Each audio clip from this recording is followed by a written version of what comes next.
धारा 370 को जम्मू कश्मीर से खत्म कर दिया है। आर्टिकल 370 अब मुकम्मल तौर पे जम्मू कश्मीर से खत्म हो चुका है। सुप्रीम कोर्ट ने फोकस किया है सबसे ज्यादा जो है वो इलेक्शंस पे और जम्मू कश्मीर की रियासत के लिए। इलेक्शंस के हवाले से अपडेट देते चलूं मैं आपको कि इलेक्शन कमीशन ऑफ इंडिया ने कहा है कि सितंबर के महीने तक 2024 का हवाला देते हुए ये कहा है कि इलेक्शंस होने चाहिए इलेक्शन कमीशन ऑफ इंडिया को। और उसके साथ साथ ये भी कहा है कि जम्मू कश्मीर को जो है वो रियासत का दर्जा मिलना चाहिए। जम्मू कश्मीर को जो है वो मुकम्मल तौर पे फुल फ्लेज स्टेटहुड का जो स्टेटस है वो वापस रिस्टोर कर देना चाहिए और डेमोक्रेसी को बहाल करना चाहिए। हालांकि आपको मालूम है कि ये खदशात थे कि क्या मालूम जो सुप्रीम कोर्ट है वो इस चीज के ऊपर फोकस करे कि जम्मू कश्मीर की कॉन्स्टिट्यूएंट जो असेंबली है, आइनसाज असेंबली है, इसकी सिफारिशात के बिना आप 370 को अब्रीगेट नहीं कर सकते। लेकिन सुप्रीम कोर्ट का यह मानना है कि जो पावर्स पार्लियामेंट को शिफ्ट किए गए थे, प्रेसिडेंशियल पावर्स जो थे और जिनका ऑर्डर 272 था, उसके मुताबिक जो सुप्रीम कोर्ट है वो ये समझता है, वो ये महसूस करता है कि जो हिंदुस्तान का पार्लियामेंट है वो आर्टिकल 370 की एब्रोगेशन कर सकता है without consentment, without concurrence of power of ministers, power of councils from J&K constituent assembly, Jammu Kashmir के आइनसाज असेंबली की सिफारिशात के बिना। अब जम्मू कश्मीर के अंदर आपको मालूम है कि ये डिक्लेयर करना था कि क्या 370 वापस आएगा या नहीं आएगा, लेकिन अब खत्मी फैसला यह है कि जम्मू कश्मीर में जो है वो असेंबली पोल्स होने चाहिए। सितंबर 2024 तक इलेक्शंस हो जाने चाहिए, रियासत का दर्जा मिलना चाहिए और 370 अब वापस नहीं आएगा, 370 की वापसी नहीं होगी। सुप्रीम कोर्ट ने आज मंडे के रोज यह महसूस किया कि यूनियन गवर्नमेंट का जो डिसीजन था एब्रोगेशन ऑफ आर्टिकल 370, जो एक स्पेशल स्टेटस जम्मू कश्मीर को मिला हुआ था, महाराजा हरि सिंह की रियासत थी ये और ये एक बहुत बड़ी प्रिंसली स्टेट थी। लेकिन इस प्रिंसली स्टेट को जब तोड़कर दो हिस्सों में तकसीम किया गया और उसके बाद जब इससे 2 यूनियन टेरिटरीज में तब्दील किया गया, उस वक्त में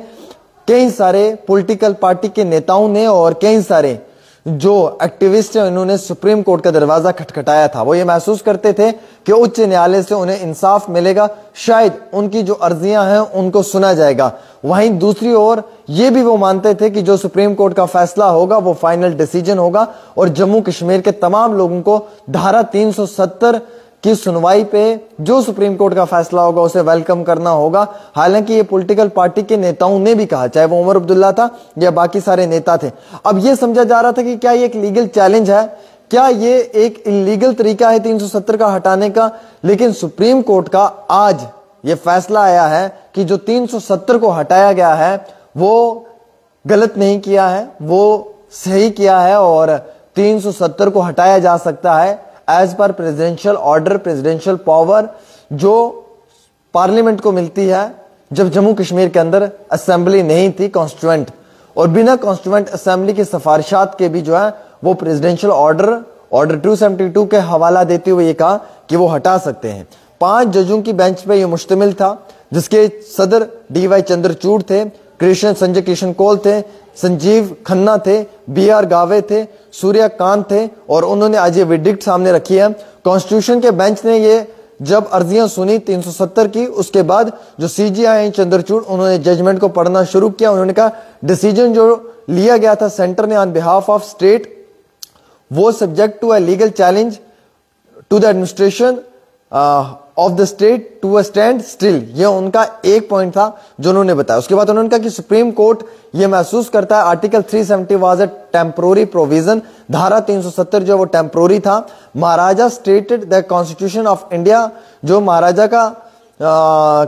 आइन, जो संविधान जो हिंदुस्तान को जोड़ रहा था जम्मू कश्मीर के साथ, उसके वो उस वक्त में इंस्ट्रूमेंट ऑफ एक्सेशन के टाइम में जो एग्जिस्ट करता था। आर्टिकल 370 जो है वो इन टर्म अरेंजमेंट था, एक उनका आपसी एक अरेंजमेंट था और वो इसलिए था क्योंकि वार कंडीशंस को स्टेट में रखते हुए, उन तमाम चीजों को मद्देनजर रखते हुए। लेकिन टेक्सचुअल रीडिंग के अनुसार उन्होंने ये इंडिकेट किया है कि आर्टिकल 370 जो है वो टेम्पोररी प्रोविजन है, ये कोर्ट का कहना है। हालांकि इसमें जो CJI है उन्होंने फर्दर ये कहा कि नवंबर 25 1949 का हवाला देते हुए ये भी कहा कि जो स्टेट थी जम्मू कश्मीर बाय युवराज करण सिंह उन्होंने वो तक का भी हवाला दिया। उसके बाद सुप्रीम कोर्ट ने ये डिक्लेरेशन किया है कि जो प्रेसिडेंट का एक्सरसाइज है the power and the class of 3 of article 370 को कहते हुए उन्होंने क्या कहा है कि जो प्रोसेस था इंटीग्रेशन का, हम इसमें ये कह सकते हैं कि जो प्रेसिडेंट की एक्सरसाइज है पावर की under clause 3 of article 370 was मैलफ्लेड, और उसके बाद we hold the exercise of presidential power to be valid, यानी कि जो एक्सरसाइज है प्रेसिडेंशियल पावर की हम उसे करार दे सकते हैं, हम उससे वैलिड दे सकते हैं। उसी के साथ उन्होंने कहा कि जो कंकरेंस था, concurrence of the state government, जो कंकरेंस था स्टेट गवर्नमेंट का, वो नॉट रिक्वायर्ड, वो इसमें रिक्वायर्ड नहीं पड़ता है। ऑल प्रोविजंस जो है कॉन्स्टिट्यूशन के अंडर आर्टिकल 371D, ये देखिए मैं आपको सब पढ़ के बता रहा हूं, ये नेशनल चैनल वाले भी नहीं बताएंगे, ये सुन लें आप। जो कंकरेंस है स्टेट गवर्नमेंट का वो रिक्वायर्ड नहीं है और वो अप्लाई नहीं करता है तमाम दफाओं को, तमाम प्रोविजंस को जो कॉन्स्टिट्यूशन के अंदर है, जिनका आर्टिकल 371 का डी है, क्लास बताया गया है। सो दैट जो प्रेसिडेंट है इन हिंदुस्तान का, concurrence of the union government का, वो माल फ्लेड नहीं है और कोर्ट इसे नोट भी करता है। जो सुप्रीम कोर्ट है वो डायरेक्शन देता है इलेक्शन कमीशन को कि जम्मू कश्मीर के अंदर असेंबली के इलेक्शंस होने चाहिए 30 सितंबर 2024 तक, और सुप्रीम कोर्ट इस सेंटर की को ये कहता है कि सबमिशन कर देनी चाहिए restoration of statehood of Jammu and Kashmir, ताकि जम्मू कश्मीर को स्टेटहुड मिले और वहां पे जो है वो रियासत का दर्जा बहाल किया जाए और वहां पे आम शहरियों के जो हकूक है उन्हें मद्देनजर रखा जाए। अटॉर्नी जनरल और उसके साथ साथ जो एसजी थे तुषार मेहता, उन्होंने भी अपेयर किया था। Senior advocate Kapil Sibal behalf of the petitioners थे और उनके जो आर्ग्यूमेंट्स हुए थे आर्टिकल 370 को लेकर, उस पर यह कहा गया कि वो टेम्पोररी प्रोविजंस है और अज्यूम किया जाता है कि dilution of the constitution assembly of Jammu and Kashmir. और उसके साथ साथ जो पार्लियामेंट है वो इस चीज के लिए बिल्कुल जो है वो लेजिस्लेचर ऑफ द J&K को मद्देनजर रखते हुए abrogation of article 370 as article 354 of the constitution does not authorise such an exercise of power. On 5 August 2019, the central government announced the revocation of the special status of Jammu and Kashmir granted under Article 370 and split region into 2 union territories। ये भी इसमें हवाला दिया गया है। अब इसमें जो अपडेट बड़ी ये है वो ये भी निकल कर आ रही है, जो मैं आपको पहुंचाने की कोशिश करूंगा नाजरीन किराम, जो आप तक पहुंचना भी इंतहाई बहुत जरूरी है, क्योंकि ये चीज अगर आप तक पहुंचेगी तो आपको समझ आएगी कि हकीकत क्या है, किन चीजों के आधार के ऊपर। Supreme court declares article 370 abrogation constitutional valid, that's it. बात यहीं पे खत्म हो जाती है कि सुप्रीम कोर्ट ने डिक्लेयर किया है कि आर्टिकल 370 की जो एब्रोगेशन है वो कॉन्स्टिट्यूशनल वैलिड है, वो आइन के अनुसार वैलिड है। सुप्रीम कोर्ट नॉट रिक्वायर्ड कोई भी validity of 2080 imposed in J&K, उसके हवाले से भी कहा गया है। और उसके साथ साथ इन्होंने सबसे बड़ी बात यह कही है कि धारा 370 जो जम्मू कश्मीर से हटाया गया है वो बिल्कुल वैलिड है, उसे आप हटा सकते हैं और आप इसे जो है वो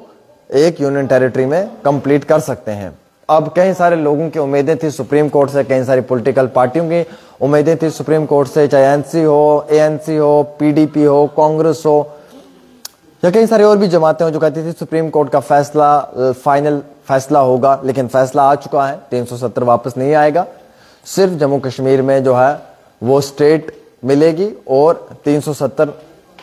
जो है वो यहाँ पे नहीं लौट कर आएगा, बल्कि सिर्फ इलेक्शंस होंगे। अब आप मुझे मुकम्मल तौर पे बता दें कि आपकी क्या राय है इस पे, क्या ये सही है या गलत है। ये तो मैं नहीं कह सकता हूँ, ना ये आप कह सकते हैं, लेकिन जो फैसला सुप्रीम कोर्ट का होगा वो फैसला सर आंखों पे है और हमें उस फैसले का वेलकम करना ही पड़ेगा। और ये फाइनल डिसीजन है कि जम्मू कश्मीर में 370 अब लौट कर नहीं आएगा, बल्कि जम्मू कश्मीर को रियासत का दर्जा मिलेगा और जम्मू कश्मीर जो है वो इलेक्शंस करवा कर आगे बढ़ेगा कामयाबी की तरफ। 370 को सच में ही दफना दिया गया है। खास रिपोर्ट आमिर सुहेल के साथ।